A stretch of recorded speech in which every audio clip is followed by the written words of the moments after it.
ndabaramukije kaze mu makuru ategekanya uko ikirere kizoba kimeze ejo ku munsi wa gatandatu igenekerezo rya 18 ndamukiza umwaka w'ibihumbi 2026. Imbere y'umutaga hitezwe ikirere kizoba kirimo izuba hacemo n'ibicu bike bike mu Rutana, Ibururi no mu Rumonge hamwe no mu ntara ya Bujumbura. Ahasigaye mu gihugu cacu hakazokwibonekeza ikirere kirimo ibicu vyinshi.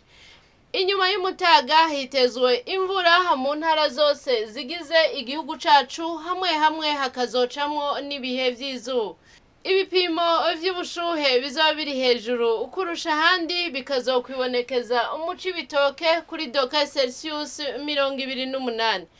Hitezwe yuko izuba rizoseruka igihe c'isaha 12 z'agatondo riheze rirenge igihe c'isaha 12:03 z'umuhingamo.